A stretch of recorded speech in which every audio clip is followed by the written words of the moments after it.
On the back of a Christmas break, which has seen Spurs get 9 out of a possible 9 points, close the gap on the top 4 to just a point. The question is, top 4 or still in a title race? This is your e-Spurs podcast. Come on, you Spurs! Come on, you Spurs! Come on, you Spurs! Come on, you Spurs! Tottenham! Hi guys, welcome back for another hour of talking all things Tottenham Hotspur. Please don't forget to subscribe to the show via iTunes or Acast and get every new episode direct as it's released.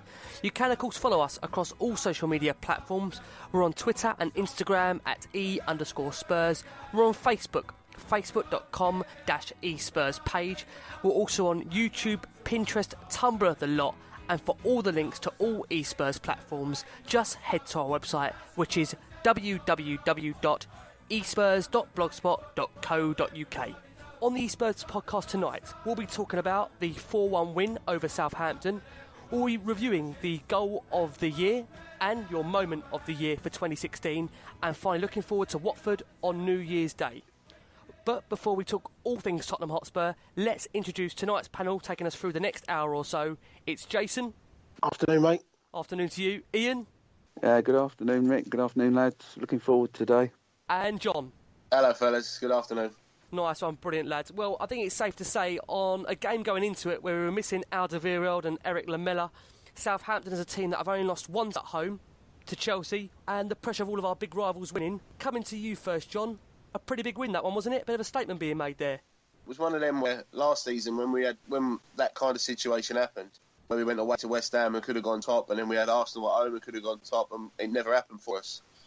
But I think the Southampton game was a real pressure game of the season, and they come out awesome, really.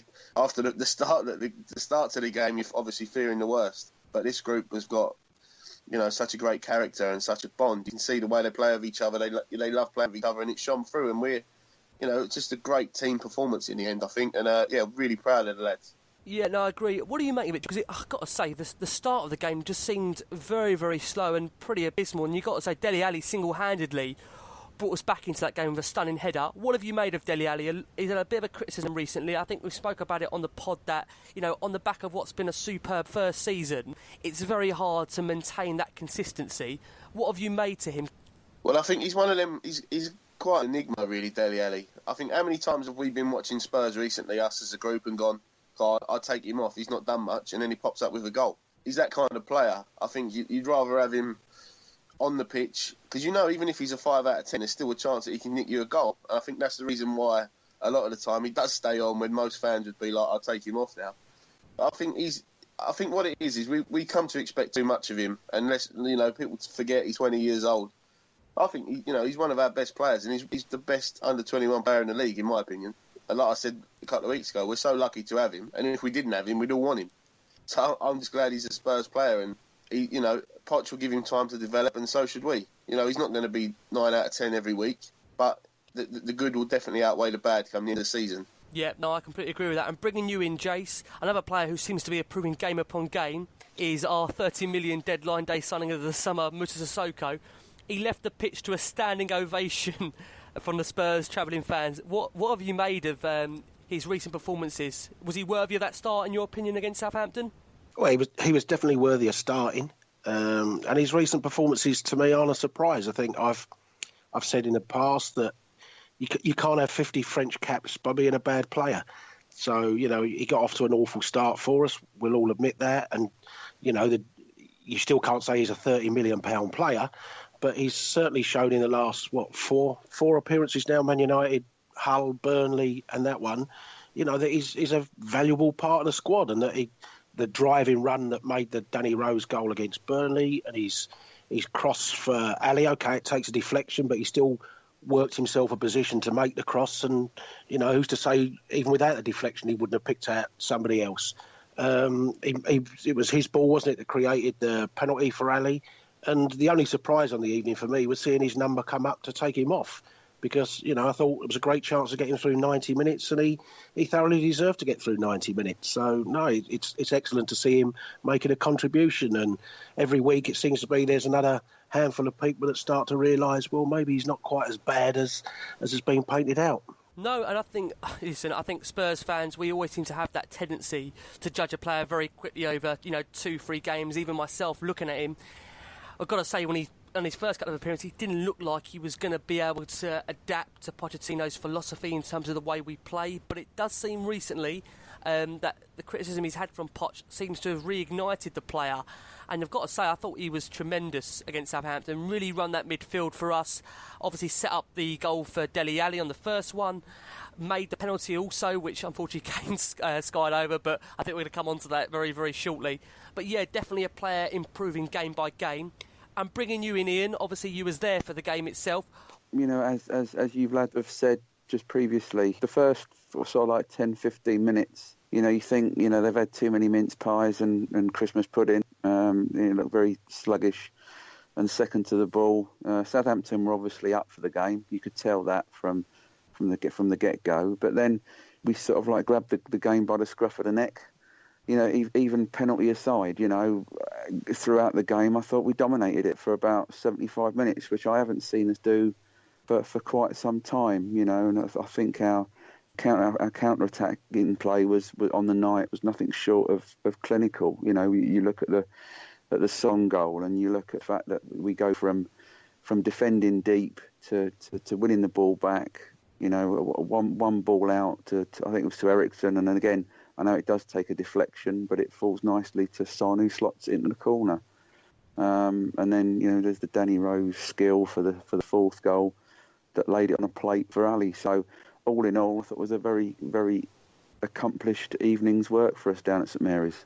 No, totally agreeing. I have to ask you, Ian, a lot on social media murmurings about Harry Kane and how quiet he looked during the game. I mean, I put it out there, I thought, dead for 50 minutes, pops up to score. Regardless of what he seems to do in the game, I think the most important thing is he's scoring goals. What did you make of his overall contribution, obviously, in that penalty? At the start, and this isn't just a criticism of Kane, it was a criticism of all, that they looked a bit static up front, and then we started to move the ball around, and then Kane started to get into the game, started to sort of, let Van Dijk know that he was in a game. And then, an absolute bullet of a header that, everybody was been talking about the penalty miss. But, you have to look at the movement and the way that he rose up to meet that. And gave Forster in the Southampton game no chance at all. And as for the penalty miss, I think we can all put our tongue firmly in our cheeks and blame the groundsman for a shit penalty spot. But outside of that, I think that all round his play, he did what he was put on the pitch to do. A striker is put on the pitch to score goals, and he scored a goal. So, if he wasn't scoring goals and he was, didn't look like he was scoring goals, then I think we'd all have a 15, 20 minutes on the pod discussing it. But outside of that, if you're not appearing to play well, but you're still scoring goals and you're a striker, then, what's the problem? Yeah, no, I agree. And like I say, 10 goals in his last 13 Premier League games. I mean, this is a player that normally typically starts the season quite slow.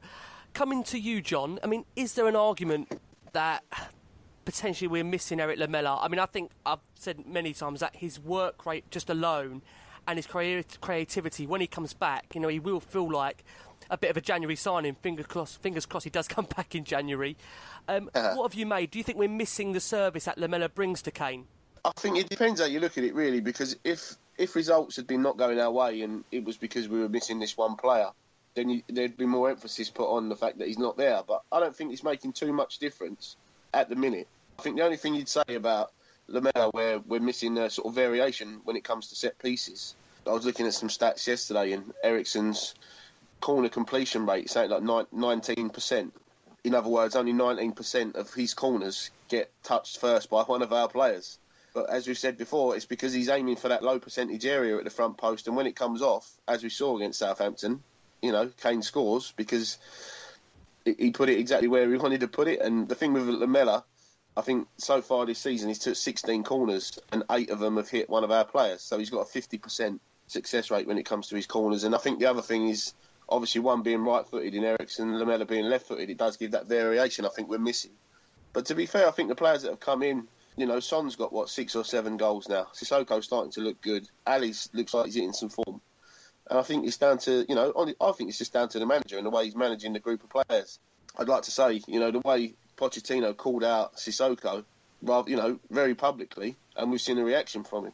A few weeks ago, we were all saying, if you're going to give Sissoko a bullet in the press, Eriksen needs one too. But he didn't do that, and we've still seen an upturn in his performances, although he wasn't great, I must admit, against Southampton. He seems to like playing at home a bit more than playing away, Eriksen. But he's obviously he's one of them players who needs an arm around him, and to be told how fantastic he is. Sissoko's got a bullet in public, like I say, and we've seen a reaction. And I think the fact that the manager's, he's managing the squad and he's managing the game time of all these players, I don't think we're going to see, hopefully that means we won't have burnout at the end of this season again. And I know I'm going a little bit off subject, Rick. I do apologise. No, it's fine. But, not a problem. Yeah, when Lamela comes back, it can only be good for the club because he's a top player. And it's so typical Spurs in that way that, when a player is out for so long, we often then regret not having his services available. Coming to you next, Jace, I think a player that has often kind of this season flattered to deceive at times, but seems to be, ticking along nicely now, is Christian Eriksen. And there's no doubt that Spurs play better when Eriksen is on form. Is he coming into form at just the right time? Do we seem to, be very, very critical of him too much? I mean, this is a player that has double the amount of assists than Arsenal's Mesut Ozil, for example, who, like I say, for Arsenal, they seem to glorify at times, but also is criticised. What have you made of Eriksen in the last couple of weeks? He certainly had an upturn of form in December, that's for sure. Although, like John said, I didn't think he actually had I thought the first half, particularly against Southampton, he was incredibly sloppy at times and didn't look almost disinterested in the game. But the longer the game went, he certainly had a little purple spell in the game, didn't he, when he smashed the one against a crossbar and suddenly, the corner had found Kane and he looked a little bit more the Eriksen we want. It is that week in, week out consistency, isn't it? Because, Manchester United, I suppose the whole team didn't turn up there. But we definitely, he is one of our big players. And if we are going to make a real run at that top four and get ourselves, even further up the table, he's one that's got to deliver more. And I think, as we've said, you don't expect everyone to be 10 out of 10 every single week. But I think with Eriksen, a little bit like a lot of our players, it's when he's not having a great game, how much do you get from him? And I think that's always the worry, that when he has a quiet one, his quiet ones tend to be really quiet, don't they? Whereas Ali, as I've said in the past, and as John said earlier, when he's having a quiet one, he can still influence a game, even if it's only for a couple of minutes.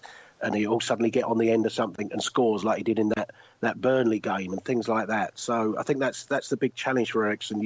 It's the 4 out of 10 performances that you want to be 6.5, 7 out of 10, rather than necessarily having more incredibly good games than he already does. And like I say, with Eriksen, he's a player there that we know that on his day he can be absolutely superb. Then there are games where he goes missing. I think it's similar to Heung-min Son, which we said on this podcast. If these players can find that level of consistency, they can go on to become fantastic, brilliant players, but it's just trying to find that way of bringing the best out of them. But I think Pochettino himself knows that with the squad he's got, do we need someone like a Ross Barkley? Do we need someone like a Wilfried Zaha? Do we need someone again like Gylfi Sigurdsson, a player that's been at the club before? Pochettino himself has admitted that he didn't really have a great chance to view him as a player. Would him coming back bring the best out of Eriksen? I think it's, again, an option which, we may see, we may not. But just to round it up, Ian, coming to you, I have to say that, Spurs in general, we've gone 1-0 down 8 times in the Premier League this season, but have only lost one of those, being to Man United. There's definitely a stillness about this Spurs side, certainly away from home, that we haven't seen in the past. Do we need just to remind ourselves that, a Tottenham side the way we are, there's still a lot to kind of be positive about, and we're not too far off those Champions League places? I think we can all recall a time, not so long ago, where we'd have gone 1-0 down to Southampton and we'd have probably lost the game by 2 or 3 goals. And, there are times when I can recall going to the Etihad and seeing us ship 6. So we have definitely improved as a group of players. And I think that going on from what you're saying, I still think we're on course for top 4, if not anything, if not better, because you know my views. It's not impossible until the maths tells you it's so. So I think that there's a lot of football to be played, and I think that as a team, there's a lot of players that we've discussed today on this pod that are slowly starting to find some form, and that's the key of a football team is getting all of your top players to find form at the same time, because once you do that, you go on a run and you can start to really sort of put some distance between you and those that are around you, and to the point where you can start climbing the table. So, I'm very positive for the next sort of for the next half of the season. Yeah, no, I agree. And I think it's funny, when you look at the table last year, we're not too dissimilar, like Pochettino has said. And I think the difference this year is that we've seen the upturn in the likes of Chelsea, in the likes of Liverpool, in the likes of City. And, again, I will say it, look at the table last season, we're pretty much in the same position. We're actually 4 points better off than this time last season. I think we need to take into account that we're still yet really to be able to field, the real spine of our team that was so good last year. Lloris, Rose, Alderweireld, Dembele, Lamela, Ali and Kane. We haven't yet had that, advantage to do that. So you would like to think when we have got the likes of Toby Alderweireld coming back, Eric Lamela coming back, it's only going to make Spurs stronger. And I still think this season, like I think we've all touched upon this podcast, that performances haven't been maybe to the level that we saw last season at this stage. But hopefully that could prove to be a good thing. It's a case that hopefully we'll only start to get better. Guys, we're going to go for a quick break. Then afterwards, we're going to go to the questions from you guys, as always, with the guys. Hi guys, welcome back to the e-Spurs podcast. Thanks again for joining us. So we're going to look back from the questions that you guys have kindly put towards our panel tonight. Now, as always, we ask you to get in touch with us every week. You can do that just by quoting the e-Spurs Twitter page at @e_Spurs. As always, you get into us in your droves, and tonight we've got no less than 7 or 8 questions to put towards the guys. I'm going to come to you first, John. This question is from Chris Duncan at coach_Chris83, and he asks, in the pod's opinion, has Vincent Janssen been a hit or miss, and do we need to find a replacement for him in January? Well, I think you'd have to say miss so far. Like, you can't judge a player on 6 months' worth of football where he's been injured, and he's had a lot of pressure on him, really, when Kane was out, to come in and perform. And although I don't think he's done too badly, I think obviously a striker is going to be judged by how many goals they score. And unfortunately for Janssen so far, he's not managed to score enough. I think 3 penalties is what he's got so far for Tottenham. So you'd say it's not enough. But then there's been times in this season where you can see that his physical presence has maybe freed up Kane a little bit more when they played together. And I think there's still a massive future for him at Tottenham. And I can't see him going down the Stambouli route with Janssen and getting rid of him after a season, because, like I say, there's a player there, and he's young and malleable enough for him to be able to get him to fit into his system and play the way he wants him to play. I've still got a lot of hope for Vincent Janssen. I think he'll come good. But the problem we've got is, as we said, if Kane was to get injured again going into the second half of next season and we don't sign a striker in January, it's bitten us on the bum before. I just hope it doesn't happen again. But I think maybe I would have brought Janssen on a bit earlier, maybe against Southampton when we were playing against 10. Not necessarily for Kane, which is what happened in the end, but to play up with him. And I think that's where we'll see the best of him, I think. I don't think he can lead the line just yet in the Premier League. I think maybe a partnership with Kane occasionally, when they get the chance, and we'll see that partnership bearing some fruit eventually. We can't get rid of him yet, so no, he has been a miss so far, but we've got to stick with him. And I think there's also going to be that argument, John, I think, as you know, that Spurs fans will say, well, why do we spend that kind of money on Vincent Janssen and not go for an experienced Premier League striker? But I think, like we've said on this podcast, and like Jason said many times, that unfortunately there is just no guarantee that even if you bring a Premier League player in, that they're going to hit the ground running. But it's an argument that we could, go for and against so many times. A striker coming in, unless we sign Luis Suarez, they know they're not going to play too often. So you need to have someone who's, if someone comes in their peak, they're not going to want to sit on the bench. They're not going to want to play second fiddle to Harry Kane. And the problem is, he's currently the Golden Boot winner for the Premier League. We're not going to drop him unless he does turn to shit and he goes for a massively long, sticky patch. You're not going to drop Harry Kane. And I think you've got to have the right sort of personality, not only to be, to work hard and to play, work your nuts off when you get the opportunity, but there's so many things to consider here. Like, if you look at Batshuayi, everyone was saying, we've missed a trick. Yeah, he's not done anything for Chelsea. Even when Costa was suspended on Boxing Day, he didn't play. So is he that good? You know, I think... Yeah, no, I think that's a fair argument. But I think, again, John, what we've been accused of, like I say previously, is not showing the intent or ambition to go and get these players that, you know, possibly have done a bit more in the game than the likes of Vincent Janssen off the back of one season. But I hear exactly what you're saying. You know, there's no guarantee if you go and get a Premier League striker or you go and buy a foreign export that either of them are going to hit the ground running straight away. And I think this comes on to the point again that we're going to keep asking a striker to want to play second fiddle, and that's very, very hard to do. You know, I think everybody knows Harry Kane is the first choice. The way we set up as a team, we really only allocate the one striker. It's very rare you see Pochettino go for two strikers, whether it be at home or away from home, and that definitely makes things harder. So I think it's a case where we've got a young player there, needs to be nurtured, needs to be given time. We've seen the likes of Eric Lamela, who after a second, third season has come on to the player that we hoped he would be, and let's hope we do the same with Vincent Janssen. You know, we don't want to keep writing off players on the back of, you know, 3 or 4 games. We've done the same with Mr. Sissoko, who now seems to be picking up just that bit of form, with maybe a little bit of expectancy lifted off him. You know, the pressure of a price tag seems to get to these players. Coming on to you, Ian, on this question, we've got one here from Georgia Rowe at George Rao, and she asks, do you think that when Lamela returns, our gameplay will change? In a word, yes. And I'm going to quantify that by saying that when we had... you know, all of the Lamelas and the Eriksens and the Allis and the Kanes firing all cylinders last season. And, you know, I take us back to those magic 6 or so minutes at home against Manchester United when, you know, we scored 3 in that period. And, you know, I think Lamela scored, you know, the for me, the pick of the 3. I think he provides that added intensity to the press that Pochettino so much puts his store on, and I just think that that we've been missing that, you know, because he is a tenacious person, as John said earlier on in the pod.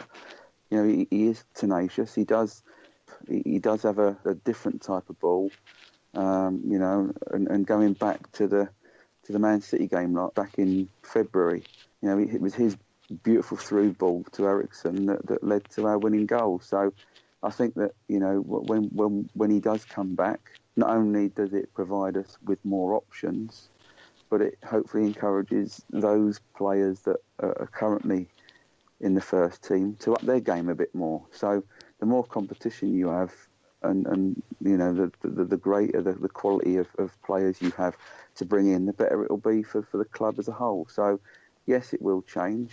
Yeah, no, I completely agree. I think Lamela will feel like, and he's been out such a long time, it feels like it's been an eternity he's been out the Spurs side. So when he comes back, it will most certainly give us another dimension, and hopefully with, you know, Son Heung-min hitting form now, that also gives us another option. Coming on to you, Jace, we've got a question here from Eric Hemidal at Eric Hemidal 00, who says, who should play against Watford? Should we rest someone? And who will play at the back following the suspensions? Well, for me, you know, the suspension is really annoying to Jan, because to pick up a booking in the 90th minute of a game you're winning 4-1 in for such a innocuous, stupid, you know, little shoving around was ridiculous, because, you know, he'd have gone into that game knowing he was on 4 yellows, and it was just, you know, my old phrase of gamecraft, isn't it? It was brainless for Jan to do that. And you do worry a little bit because, you know, we don't know why Toby missed the game. Was it a virus? Apparently it was a virus. I know there's been a lot of speculation, but listen, I think we can say he's not going to go anywhere, is he? Let's be honest. The guy... No. I think there's... No, kill that rumour. It's not so much that. Is it an injury? Is it an injury or is it a virus? Because you've got to bear in mind, he came back for Hull and then immediately missed Burnley straight away. So, you know, he certainly didn't have a virus for 15 days or whatever it was. So, you know, we don't know yet for sure. And I don't blame Pochettino for softening that, saying it's a virus or something, because, you know, I'm not in favour of giving out a team sheet to the opposition before you play them. But if Toby it's not a virus and it's an injury, and you're missing Jan, and you're missing Walker, you know, that's 3 of the back 4. And interestingly enough as well, even with Trippier, who you think will definitely come in for Walker, early in the season when Pochettino was explaining his substitutes, he was saying, no, if I've got a left-sided defender on the bench, which was, I think in those days it was Ben Davies, then I won't pick Wimmer, I'll pick Carter Vickers. But on Wednesday night, we saw Davies on the bench and Wimmer on the bench without Trippier. So, and Trippier didn't play against Burnley when you thought he might have rotated the squad. So, I'm not even sure if Trippier is genuinely fit or not. So, for me, I think we're going to have huge problems at the back in terms of who we're playing. And so that, for me, means you cannot mess with the midfield or the front four players from Southampton, because if we're going to be, if Trippier is 90% of Walker and Dyer's 90% of Toby and Wimmer's 90% of Kevin Wimmer, there's 30% of the back line gone for me. So you cannot afford to then think, OK, we'll bring Son in, who doesn't necessarily always track backwards. We'll bring in Janssen for Kane to give him a rest to save them for Chelsea, because I think we'll need our strongest part of the team to make up for that little bit of weakness we'll have at the back. And let's be honest, whilst any of those three players that could come in, we're comfortable with coming in, when you bring all three in together, as we saw at Monaco, where you had Wimmer, Dyer and no Carl Walker, look what happened there. And I'm not suggesting Watford are as good as Monaco, but it definitely gives you a problem that I don't think you can afford to start resting people and weakening midfield or weakening that front line at all. So do you not think, on that basis what you just said then, Jay, do you not think that Heung-min Son deserves a start? I mean, my concern with him is he's a player that, on his day, he looks brilliant. And like we've touched upon with Eriksen, it's the lack of consistency which drives us mad. But on our chat off air last night when we spoke, I think, as the guy, we spoke with the guys, and they said, this guy at the moment, he's lucky, he could go and play maybe for any top six club on a regular basis. How much longer is Son going to be happy with playing a bit part role for Spurs? What do you make of that? Are we going to be able to keep hold of him? Well, first of all, does he deserve a start? His goal was excellent, but then who do you leave out from the three that played behind Kane? Did Eriksen deserve to be left out? Did Ali deserve to be left out? And we just said Moussa Sissoko had an excellent game and got a standing ovation. So you got to leave one of them out to play Son. Yep. And as I said, if Son's not going to do his work going backwards, then you definitely want your strongest back four available to make up for that. I think, if we had Rose and Walker genuinely there and Jan was there, it's not so much of a problem. But if Rose is going to bomb forward and you're playing Wimmer, the weaker of the two left-sided centre-backs, then, he won't cover Rose just as well as, say, Jan does.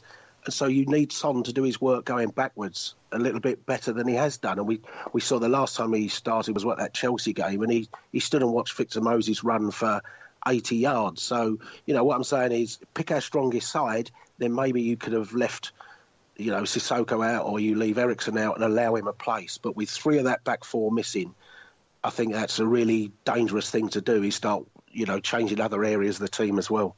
Yeah, no, I do completely agree. It is going to prove a bit of a conundrum for Pochettino to have to manage that, and we've said Vertonghen, it was such a needless booking to pick up. But I say it's a frustration, but the squad we've got, I think we're going to have to, shuffle the pack. The only concern we would have, I think, like you've touched upon, Jace, is that we say players like Trippier and Davis. I think there's a difference to being match fit than there is to having, game fitness in terms of playing on a regular basis. And these guys haven't played on a regular basis. But maybe we should argue that going to Watford away, we should be good enough as a team to withstand the pressure to go and see the 3 points. I think it will just be a case of waiting and seeing, and just really see how Pochettino maybe shuffles the pack. Will he go over three at the back? Will he play that 3-5-2?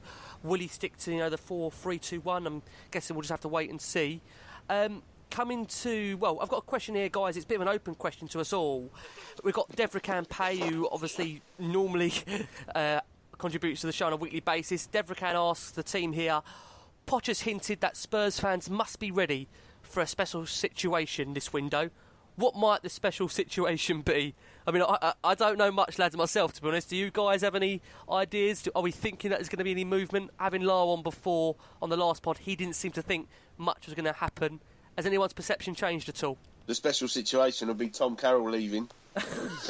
And I think we might see a bit of a social media outpouring of love for him. And I'm still wishing he weren't going anywhere. Maybe that's what it is. Guys, Jace, Ian, what do you think? Are we going to see much come in? It doesn't sound much out there at the moment. We're linked with quite a few, likes of Zaha and Barkley, but I don't think it's going to be this window. I mean, Zaha's going to obviously the African nations. Are we going to really put money in a player that we won't be able to use straight away? And Barkley again, I don't see Everton wanting to do business this window. What do you guys think?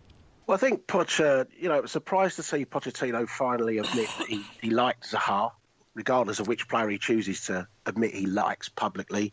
He did actually say he likes the player, which was a little bit unusual for him. And maybe there is a push to try and bring him in. I don't know if the African Cup of Nations thing is maybe Zaha or quite possibly his agent trying to stir something at Crystal Palace so that they think, well, if he's not going to be around, maybe we are better to get rid of him to Tottenham, and then when Tottenham sign him, he does an about turn and doesn't go to the African nations. I don't know. I'm still not 100% sure Zaha will be the one I go for, but it seems to be that the Barkley or Zaha link seems to get stronger each day, doesn't it? Now they're talking about Barkley maybe would be a January deal. I mean, like you, I still think those type of transfers happen in the summer, and I can't see Palace, even if Zaha did go to the African Cup of Nations, they are still in a relegation battle, and whether we like Zaha or not, he's still one of their better players, and one of the players that might be the difference between them getting completely sucked into that bottom three or just doing enough to stay out of it. So I'd still be astonished to see Zaha go, and particularly when you've just changed the manager.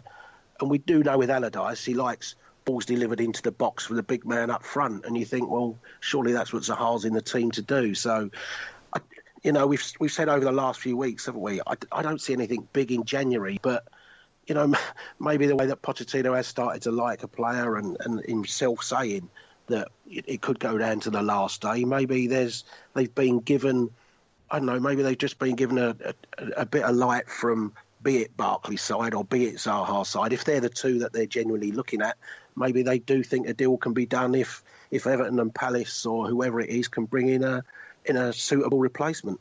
Yeah, I'll be honest, on both players, I'm not going to particularly hold my breath. I think Spurs have shown in January they don't tend to do much business, and Pochettino has said that if we do anything, it will be very much towards the end of the window, and very much, it does sound like more of a Daniel Levy kind of stance that, we'll leave it late if we do bring anyone in, such as the likes of Mr. Sissoko, which we saw in the last window.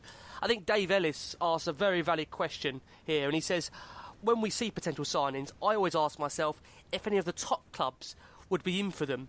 Barkley, Zaha, Sigurdsson even, do any of these players scream out that any of the top clubs would be in for them? What do you think, Ian?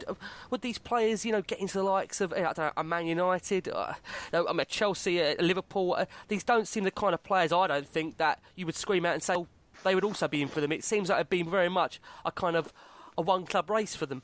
Yeah, I think, to answer Dave's specific question, I'd say no, I don't think they would be in for any of those sort of players. Now, a player that we've talked about before is someone like Isco. I think that a top side like a Liverpool, Chelsea might be interested in them as a squad type player. But outside of that, I can't see.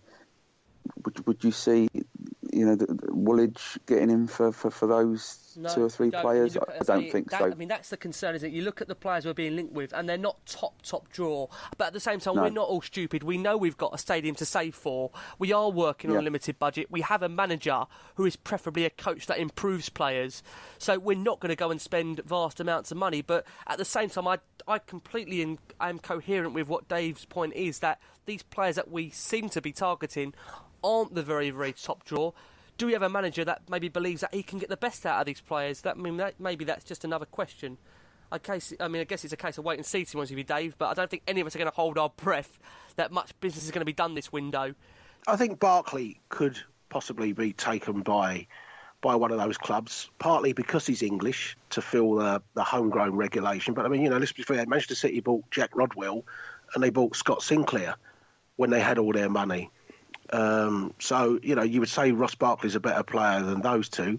And, I take the point. As I say, I'm undecided on Zaha, but don't forget Manchester United had bought Wilfried Zaha. It was Ferguson's last signing before he went in that January window to be done at the end of the season, and then he decided to leave, and so Zaha didn't get his break under Moyes. But, he didn't particularly impress when he got his chance at Man United. But Manchester United did buy Wilfried Zaha. this window, it's going to come and go, isn't it? I don't think Spurs are going to, like we've touched upon, do much business, but maybe towards the end, I'm sure the rumour mill will start pretty much more from the fans than it will from the club, as it does seem to be. But yeah. Like Jay just said, Zaha has been at Man United, and maybe if Ferguson had stayed on another 12 months, we'd be talking about a different player. Secondly, I think, although I get what the guy's saying, we are a top club. We are. You look at that top 6 and how it's broken away from everyone else. We're well in there. We're 1 point off 4th. We can consider ourselves to be one of the big ones. And although I get what you're saying, I think the only reason there wouldn't be interest from the clubs above us for the 2 players that we're talking about is because, for what? Well, Barkley wouldn't go to Liverpool, would he? No. That's obvious. Yeah. Mm-hmm. Arsenal have got, they've got wingers and they've got number 10s galore in their squad. Although I would say Zaha's probably better than Chamberlain and Iwobi maybe. Then you've got Man City. They're not going to take De Bruyne out of the team. They're not going to take Nolito out of the team for any of them. So I think it's just, if they're the players that we're going to go for, it's because I know you said a one club race for them, but that's purely because the teams above us have already got players in them positions that are established. So are we arguing then, John, on that point you've just said there, do you think then our squad, when you look at the rest of the league, have we not got a strong enough squad to compete on that basis then by what you're saying, do you think? Well, I think if you look at the fact that we finished 3rd last season and we're well in the mix this season, I don't think that at all, no. I think we have got a strong enough squad, but what's the harm in strengthening it if you can? The other thing I'd say on that is you look at the team who's top of the league, and you say, would you see Marcus Alonso or Victor Moses getting a game at any of the other top 6 clubs? The thought that Victor Moses has become a key player at Chelsea and he's been there, 4 years? I hardly kicked a ball for them. So, it's all about I understand. Exactly. I understand the question, but, different. Gylfi Sigurdsson, you mentioned him, Rick. We had a battle with Liverpool to sign him. And then he's ended up at Swansea because he couldn't get regular football. So, like I say, I can see those players at top clubs, but whether there'll be a success there or not is a different matter. But all clubs, you look at Nacho Monreal. Who are the other clubs would try and buy him? And Liverpool, I'm trying to think who they got. Lovren hasn't looked particularly great when he went to Liverpool, did he? And you think, would he getting in the other sides? And I'm sure there's plenty of people saying, why the hell did Spurs go and buy Moussa Sissoko? So, as John said, it depends what system you pick, and every player's a different case. And there are people that go to top clubs. You think, how the hell do they get there? And they play really well. Liverpool are second, and they've got James Milner at left back. Yeah, no, listen. That's ridiculous, isn't it? It is ridiculous. I mean, I'm with you, John. I do agree that as a squad, I think we've got a great squad, but I think there also is that argument that the players that we're targeting, are they going to come in and make a difference? But having said that in the same breath, I said what I said before on this pod, that Pochettino is predominantly a coach. He is there to get the best out of players. Like we've seen with Danny Rose, who, in my opinion now, is a country mile ahead of any left-back, including James Milner. Regardless of what Richard Keys thinks, I really do think, like I say, Danny Rose has really, really come on. And he could go to any top club in Europe, in my opinion, and Spurs will double, treble, what they bought him for. I just think he's a fabulous young left back. And again, it's further proof to the evidence that Pochettino is there to get the best out of players. So, listen, what are we talking about? At the end of the day, if Poch thinks that he could improve a player like Zaha, improve a player like Sigurdsson, improve a player like Barkley, then why not should we do a bit of business? I'm up for that. I really am. I don't think there's any chance of Sigurdsson coming back, to be honest. I think that ship has sailed. I think he's a little bit older now. What is he, 27, 28? Whereas the other two, Zaha and Barkley, that screams that's a fair argument. Pochettino signing, a lot younger. No, like you just said, they can be coached into better players. And I think if you look at the coaches that that they've both worked under, if a coach who's got a track record of improving players can get hold of them for a couple of years, like we've seen Pochettino do time and time again. I don't think there's many players that have worked under some of the... Well, how many players has Alan Pardew improved? Well, that's the argument, isn't it? I think Martinez. You hit the nail bang on the head there, John. You hit the nail bang on the head there, because you look at the likes of Wilfred Zaha. He's had Alan Pardew. He's had Neil Warnock. I think he's had Ian Holloway. We're not talking about, a lot, even Sam Allardyce now, we're not talking about predominantly attacking like managers that can get the best out of players. So there's a player there for me that I think Spurs should be looking at very, very much so. 25, 30 million.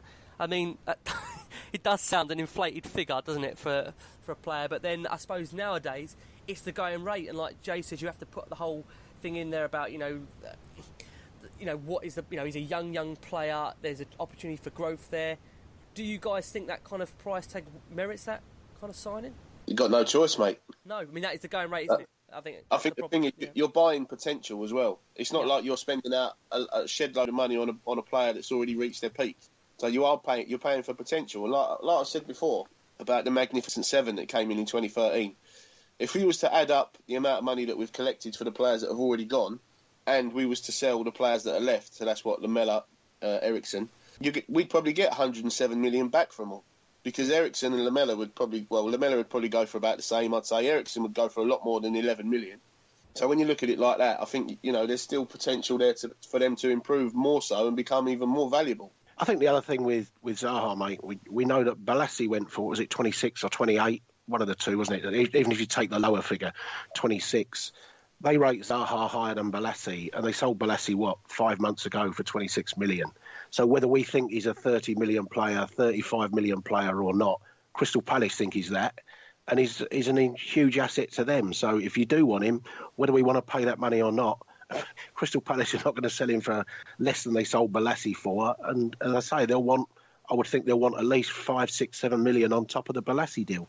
No, listen, again, figures being quoted, I think nowadays we have to be realistic and say that you are going to always pay over the odds for a player, regardless of who it's going to be. And we've seen that countless times over summer and January windows. So, again, I think Spurs, Daniel Levy's not silly. I think he knows himself what value he can afford to spend on a footballer. I think, like we've said in this pod, it will just be a case of waiting and seeing. I'm sure as we go through January, there will be certain moves that take place which will make us question, if Spurs are going to go in for X, Y, Z. But yeah, I think it's a case of wait and see.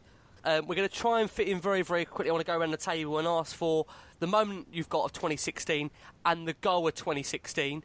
I'm going to come to you first, Ian. Do you have a favourite goal? Do you have a favourite moment of 2016 you want to share with the panel?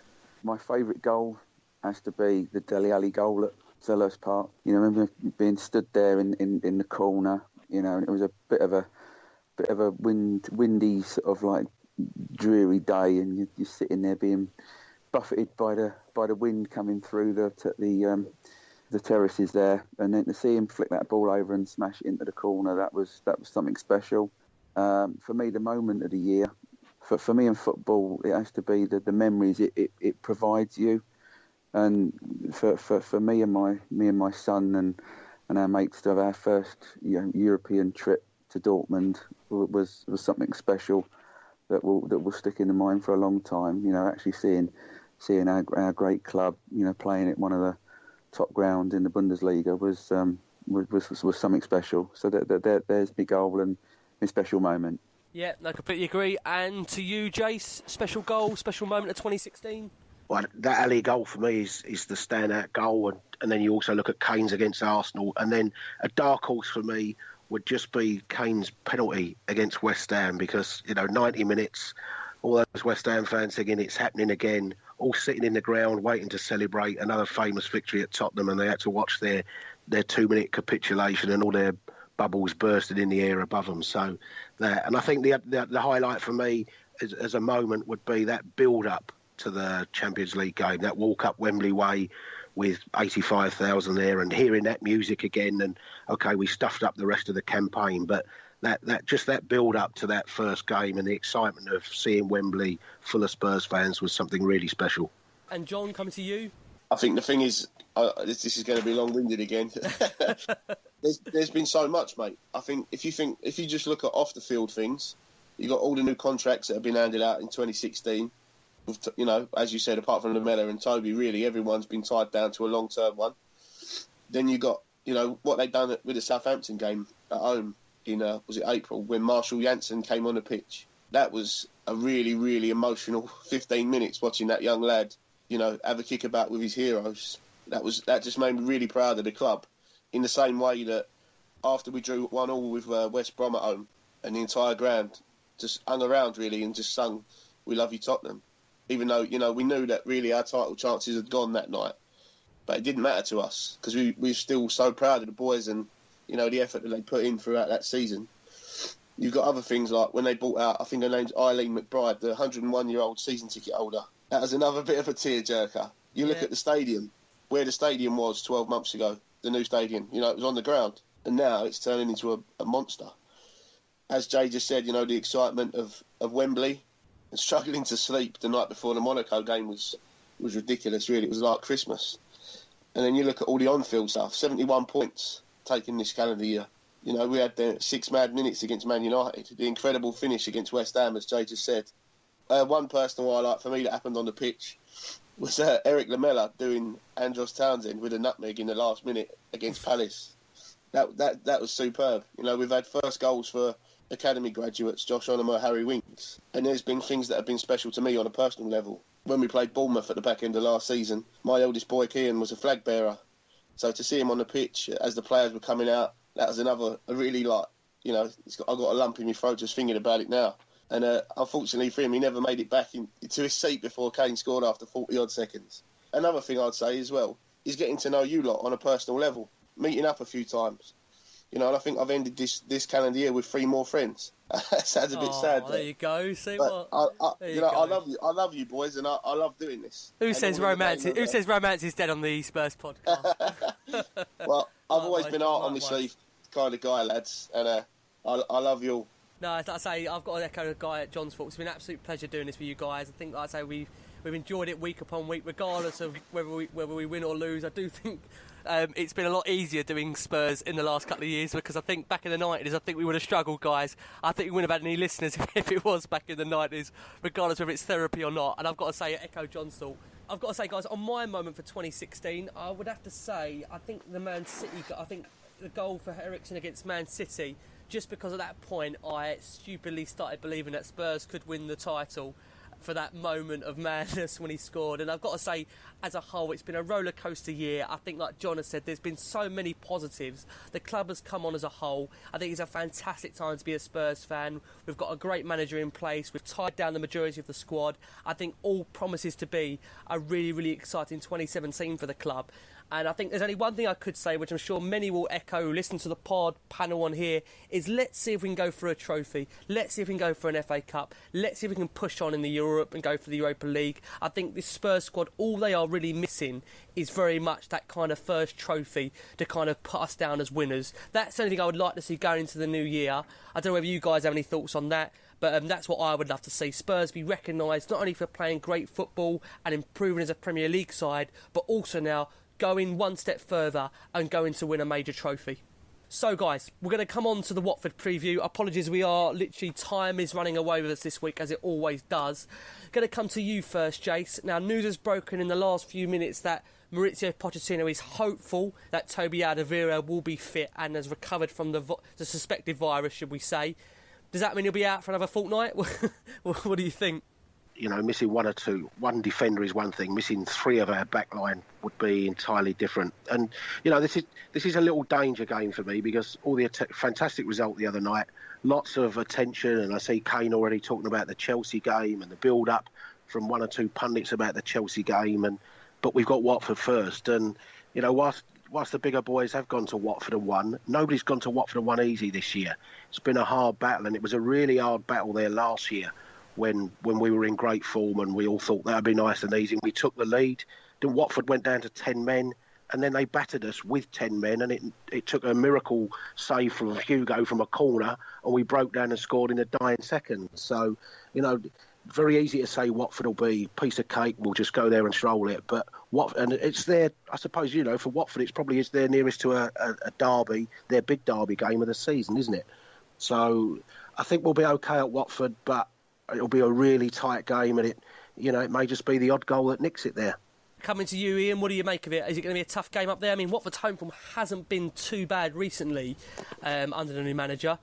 It's going to be a tough one, isn't it? It's not going to be easy up there.